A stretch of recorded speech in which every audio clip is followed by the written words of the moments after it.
Bien, vamos a continuar y terminar la parte de fisiología del sistema visual, que es la parte más extensa de este tema. Y bueno, vamos a continuar hablando del núcleo geniculado lateral dorsal del tálamo, que como tal constituye la penúltima sinapsis del sistema visual, ¿sí?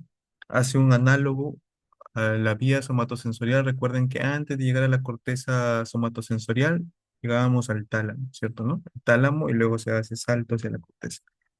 Algo parecido sucede acá. Antes de llegar a la corteza visual, que es el área 17 de Brodmann, 17-18 Brodmann, antes de poder llegar ahí, la penúltima estación es el núcleo geniculado lateral dorsal del tálamo. Pero si ustedes se dan cuenta, el tálamo está en todo, ¿sí? El tálamo participa en todo, casi todas las vías, ¿no? En este caso, cambia el núcleo, ¿no? Mientras que en el somatosensorial era el núcleo ventro-posterolateral, acá es el geniculado lateral dorsal. Muy bien, funciones. ¿Cuál es la función de este núcleo? Primero, que forma parte del tracto óptico, el cual va a llegar hasta la corteza visual, ¿no? Permite la conexión de ese tracto óptico para llegar a la corteza visual. Otro nombre, como se le conoce a este, es eh, a este tracto óptico, después de pasar por el cuerpo geniculado lateral, se le conoce también como radiación óptica o tracto genículo calcáreo, ¿sí? Es otro nombre con que se le conoce. Y tal como estamos viendo aquí, miren, llega al cuerpo geniculado lateral y luego para poder llegar a la corteza visual hay una nueva conexión nerviosa, ¿no? Todas estas fibras, estos axones nerviosos, después de esta sinapsis, constituyen la radiación óptica o también llamado tracto genículo calcáreo. Entonces, ¿qué permite? Transmisión precisa, punto por punto, exacta, con un importante grado de fidelidad. Representa puntos correspondientes de las dos retinas. Los impulsos de ambos ojos se mantienen separados y la estructura compuesta por 6 capas nucleares. En otras palabras, ¿qué es lo que permite? Darle mayor grado eh, de agudeza, ¿no? Por algo es punto por punto, de exactitud a la transmisión de información nerviosa, ¿sí? Hace que la transmisión sea mucho más precisa. Transporta de ambas retinas, o sea, de ambas partes, de la retina del campo nasal como del campo temporal. Y bueno, su estructura de este núcleo es que va a tener 6 capas, ¿sí? 6 capas nucleares. Y eso sí los preguntan en los exámenes. ¿Qué es lo que contiene cada capa nuclear de este núcleo o cuerpo geniculado lateral? ¿Sí? Entonces, está la uno, 3 y 5 de ventral dorsal, las cuales reciben señales de la mitad lateral de la retina del mismo lado. Es decir, de estas 6 capas, la corresponde a uno y los números impares, 3 y 5, ¿sí? Las que van a llevar de la mitad lateral, o sea, de esta parte y de esta parte, ¿no? Con esta parte me refiero al cuerpo geniculado lateral de este lado, que está aquí, perdón, a este lado, y con esta parte al cuerpo geniculado lateral de este lado, ¿no? Por eso es que dice justamente el mismo lado. Reciben, mientras que los números pares, 1, 4 y 6, 4 y 6, porque el uno se mantiene en ambos, 4 y 6, reciben la mitad medial de la retina del ojo contralateral. Justamente, ¿no? Esta referencia, o sea, del lado contralateral, la porción medial, lo reciben las fibras 1, 4 y 6. Igual acá, ¿no? Las fibras que son de la parte medial del lado contralateral, lo reciben las fibras 1, 4 y 6. Muy bien. ¿Qué más me permite? Filtrar la transmisión de impulsos a la corteza visual. Es decir, tal y como el primer objetivo era hacer mucho más precisa la transmisión del impulso nervioso, filtrando elementos que no son, elementos que puedan ser distractores, ¿no? Especialmente cuando fijas la mirada o cuando tienes concentración en una cosa, pues este cuerpo geniculado hace que filtres detalles que no son, que tú no llegas a valorar, que pasan, son imperceptibles en algunos casos. Van a tener dos tipos de fibras, las fibras corticófugas y las zonas reticulares del mesencéfalo. Ambas van a ser inhibidas por el cuerpo geniculado lateral, ya que éstas pueden interrumpir la transmisión de determinadas porciones de este núcleo. Entonces, lo que más les van a soler preguntar es justamente las capas, ¿sí? Y para ello, las capas van a subdividirse también en capas magnocelulares y capas parvocelulares, ¿sí? Magno, parvo. Para eso hay una memotecnia que más adelante le voy a colocar. Es una memotecnia que se le va a hacer más sencillo poder aprender los tipos de capas del núcleo geniculado lateral dorsal dental. Entonces, así algunas precisiones y características, las capas uno y 2, o sea, las dos primeras capas, contienen las neuronas grandes, ¿sí? Estamos viendo acá, primera y segunda, van a contener ambas las neuronas grandes.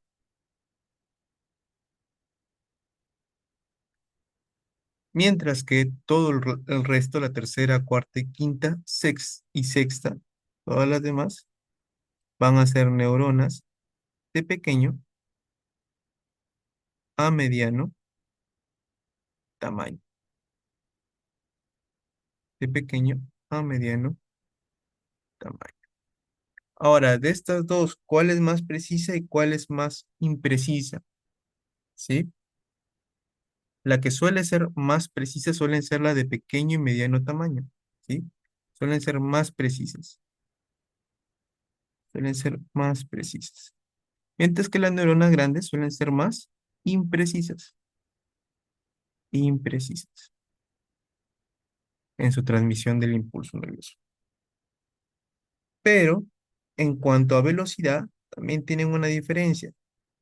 Las imprecisas suelen ser más rápidas,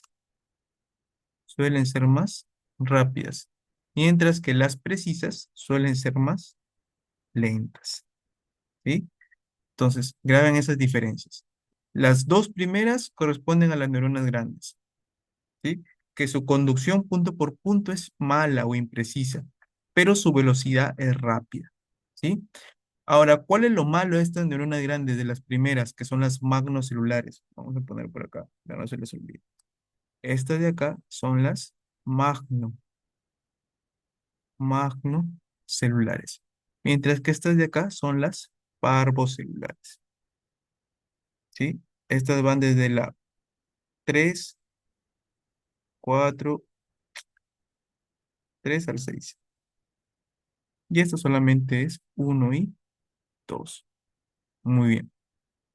Ahora, otra característica es que las parvocelulares, estas de aquí, va a conducirme que la visión a color, ¿sí? A color. Grábenlo bien. Mientras que las magnocelulares suelen ser en blanco y negro, tal y como lo refiere acá. ¿Sí? Bien, ahora, las neuronas, hay bastantes características, sé que es un poquito pesado, pero ahí las pueden agarrar. Miren, estas neuronas, a su vez, las magno, ¿sí? Tienen un tipo de células ganglionares, ¿sí? O reciben conexiones de células ganglionares de un tipo. ¿Qué tipo? De tipo Y, ¿sí? Células ganglionares, células ganglionares, trabajan con las células ganglionares tipo Y, mientras que las parvocelulares trabajan exclusivamente con células ganglionares tipo X, ¿sí? Entonces, X a color, precisas y lentas parvocelulares, que son de pequeño o mediano tamaño, del 3 a la 6.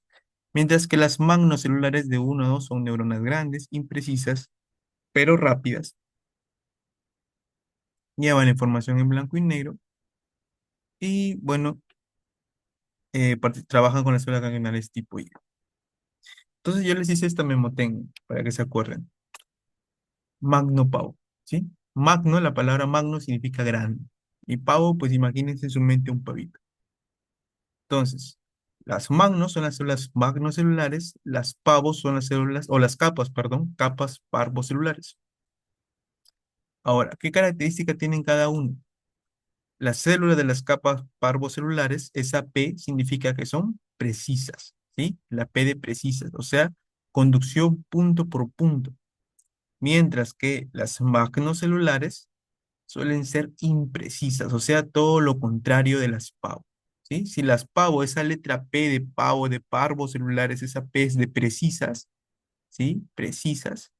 Las magnos son todo lo contrario, pues, imprecisas. ¿Y ven cómo lo van sacando? Imprecisas. Perfecto. Entonces, es una conexión imprecisa, mala, la conducción punto por punto. ¿Qué más tenemos? Que la pavo, parvos celulares, el pavo, imagínense un pavo real. El pavo real, ¿cómo tiene todas sus plumas de diferentes colores? Exactamente. Las parvos celulares transmiten la conducción a colores o la información a colores. Entonces, yo más o menos hagan esa motecnia, es más trabajoso llevar una información a colores. Es como cuando ustedes imprimen una hoja de papel a colores, demora más que imprimir una hoja en blanco y negro. Por lo tanto, esta de acá suele ser más, es más precisa, pero es más lenta la conducción. ¿Sí? La velocidad es lenta. ¿Sí? La velocidad es lenta. Mientras que cuando es algo blanco y negro, ¿sí? Es blanco y negro, es impreciso, es blanco y negro, pero suele ser la velocidad, como si fuera una velocidad de impresión, la velocidad de estas células para trabajar es mucho más rápida. ¿Qué más tenemos? ¿Con qué trabajan las células magnocelulares? Es magno con las células ganglionares tipo X. Mientras que las parvo con las células ganglionares tipo, a ver, perdón, magno, no, mil disculpas. Magno es tipo y las parvo es tipo X, ¿sí? Mil disculpas. Tipo y estas son tipo X, ¿sí? Muy bien, ya está. Entonces, acuérdense de esa memotecnia, con imaginarse un pavo y todo lo que les he explicado, todo lo van deduciendo. Muy bien. Y recuerden, pues, ¿no? Las dos primeras son magno y las siguientes de las 3 a las 6 son pavo.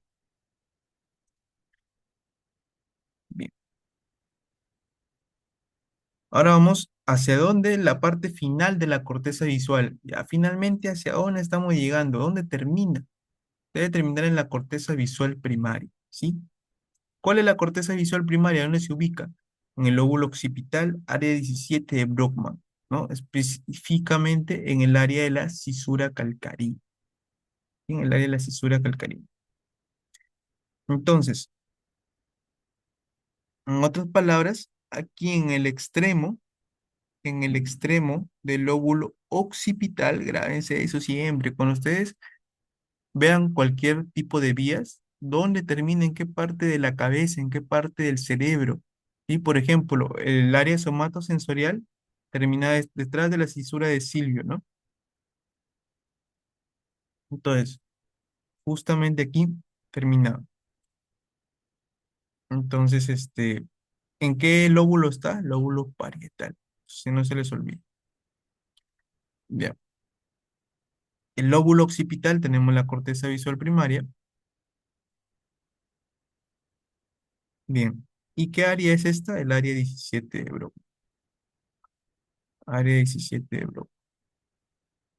Entonces, lo que les comentaba, si llega una persona o alguien plan, te empuja o algún accidente o algo ocurre, hubo un traumatismo, un daño, o los vasos sanguíneos, ¿no? La arteria cerebral posterior que irrigaba esta zona, sufre una placa aterómica, se atraviesa ahí, no deja que pase el flujo correctamente, sufre una hipoxia, una hipoxemia, etcétera. O algún choque hemorrágico que estés perdiendo sangre y por lo tanto ya se empieza a perder, no sé, algo que ocurre aquí. Y dañas la corteza visual primaria, ¿qué significa? Que por más que toda la vía esté llevando la información, cuando ya conectas al cerebro para interpretar, falla, ¿no? Porque esta estructura, la masa encefálica, se está perdiendo, está en medio de una hipoxia, etcétera, ¿no? O sufrió un daño. Entonces, por eso es la importancia. Un golpe aquí en la parte posterior de la cabeza, hay que revisar bien los ojos, ¿no? Porque el paciente puede llegar a perder la visión. Muy bien.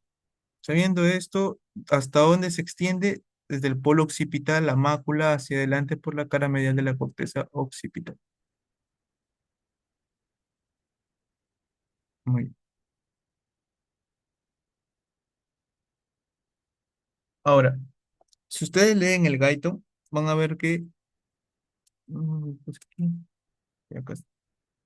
El Gaito le dice que si bien es cierto, existe esta corteza visual primaria, pero esta no actúa sola, ¿sí? Necesita de más áreas secundarias para que permitan mejorar la proyección visual.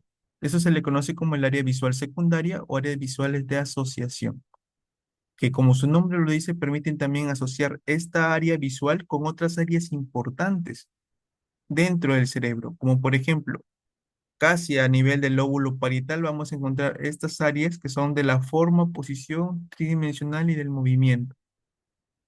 ¿Sí? Quiere decir esto, que cuando una persona, por ejemplo, va corriendo, está haciendo movimiento, ¿no? O adapta diferentes formas del cuerpo, diferentes posiciones, ¿sí? Pero no pierde la forma de visualizar las cosas. O sea, permite una visión mientras tú estás en movimiento, estas áreas de asociación. ¿Qué otra cosa más? Trabajan también con estas áreas que son del lóbulo temporal, que son las áreas de detalles visuales, o sea, de detalles visuales. Otra cosa más aquí, no sé si lo puse, pero también existe un área que es esta de aquí, la ruta de procesamiento visual, ya, esta de aquí. ¿Qué ocurre? Nosotros generalmente recordamos a las personas por experiencias ya vividas, ¿cierto? De repente, tu mejor amigo del colegio, pasas toda la secundaria, pero aún lo recuerdas solamente con ver su cara y ya te acordaste de él. ¿Cómo haces para que tus recuerdos influyan en la forma de una cara, o sea, de reconocimiento de caras? ¿No? Tal y como estamos viendo aquí en la imagen, diferentes caras que existen en el mundo y tú puedes recordar e identificar a una persona. Porque hay una asociación entre el área visual con el área o con el lóbulo temporal, ¿sí? Con el lóbulo temporal. Y este lóbulo temporal está muy relacionado con con el área límbica interiormente, está muy cercano al área límbica, es el área de las emociones, ¿sí? El área de las emociones. Entonces, cuando hay un daño, a eso es justamente forma parte de la ruta ventral, ¿sí? Hay dos tipos de rutas en estas conexiones, la ruta ventral y la ruta dorsal, ¿sí? El corte visual primario, por las áreas de asociación, cuando se, eh, se entrecruza, se entrelaza, trabaja junto a el lóbulo temporal en la ruta ventral. Y luego también trabaja con la ruta, mediante la ruta dorsal con el lóbulo parietal. Entonces, cumplen ciertas funciones. Entonces decíamos, cuando es con el lóbulo ventral, es decir, con el lóbulo temporal, perdón, con la ruta ventral, lóbulo temporal, permite identificar objetos y personas también, ¿sí? Objetos y personas. ¿Qué capas, qué capas del cuerpo geniculado lateral están comprometidas? Las parvocelulares. Es una percepción consciente. Tú puedes identificar objetos, etcétera. ¿Qué es? ¿Quién es? Y dorsal, el lóbulo parietal, tú recuerdas eh, el dónde y el cómo.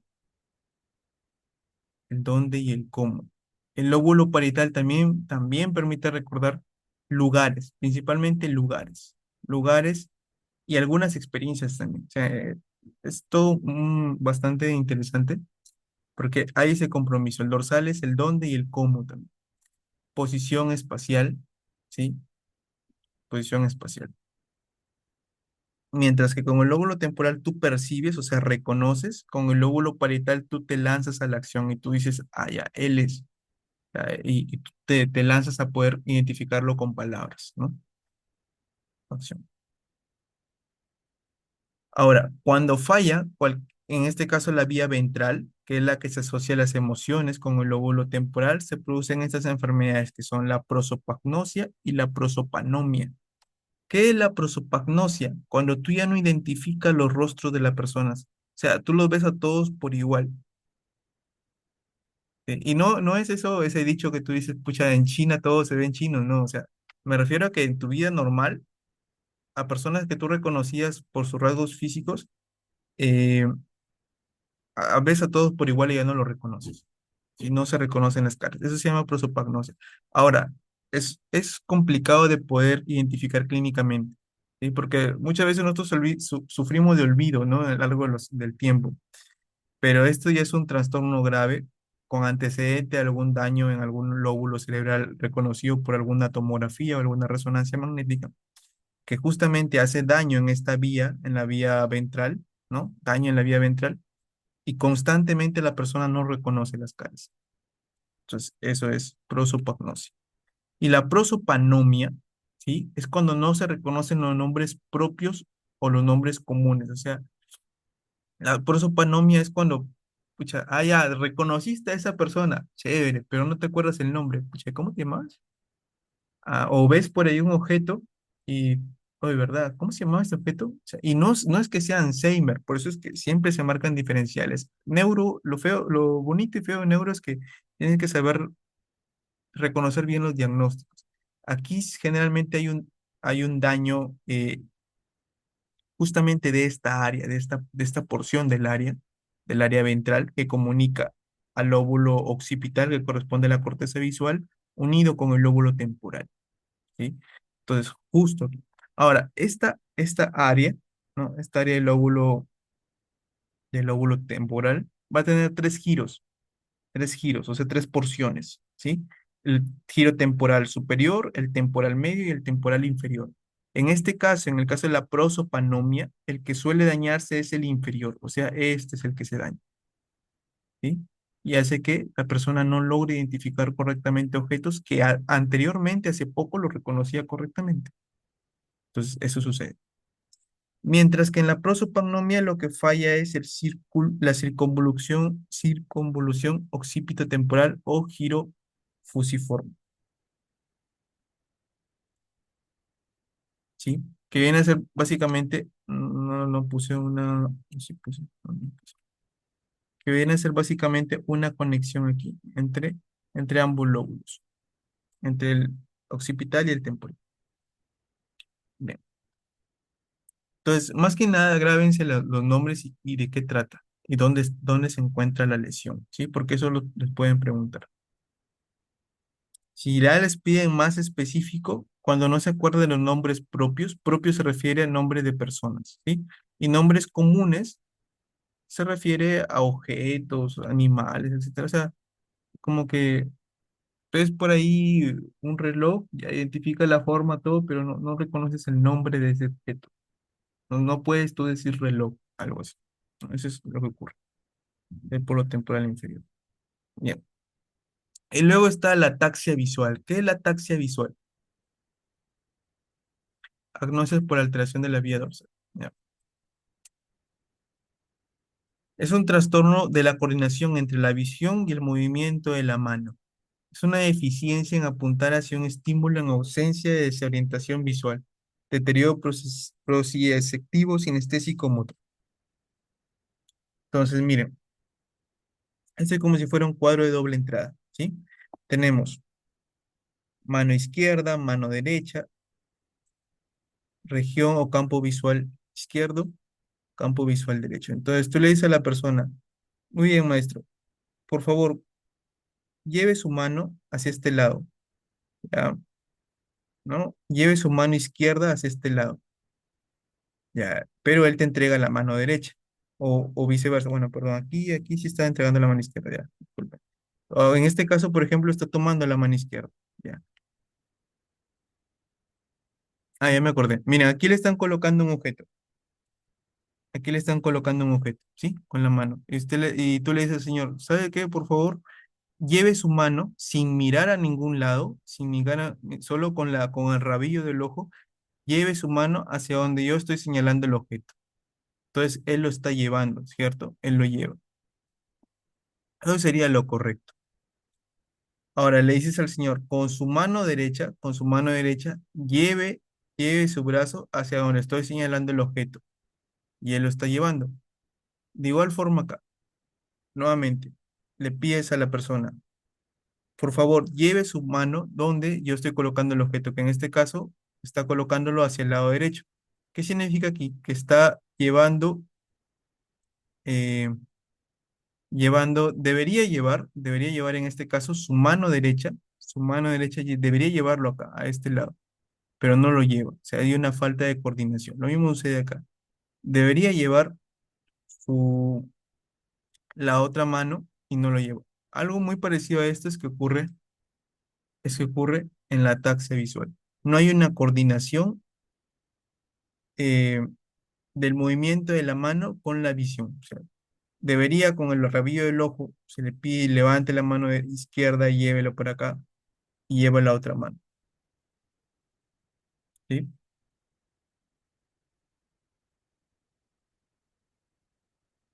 Entonces, eso corresponde a la taxa visual.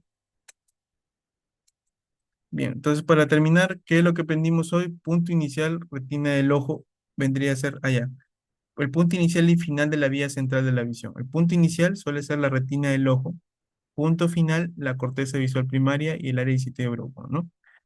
Punto inicial, principalmente de la retina del ojo es que va a nacer, va a surgir la transmisión por el nervio óptico. Y el nervio óptico es el que va a formar todo el entrelazado hasta llegar a la corteza visual primaria, área 17 de Broca.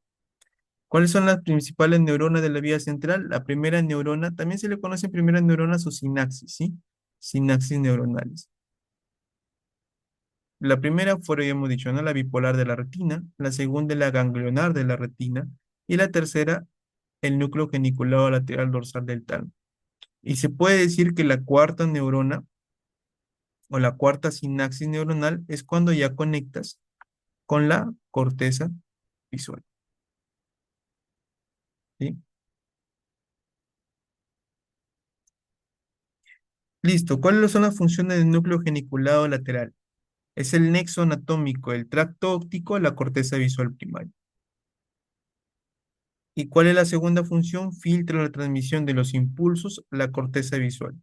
¿Mediante qué fibras cortífugas y zonas reticulares del mesencéfalo?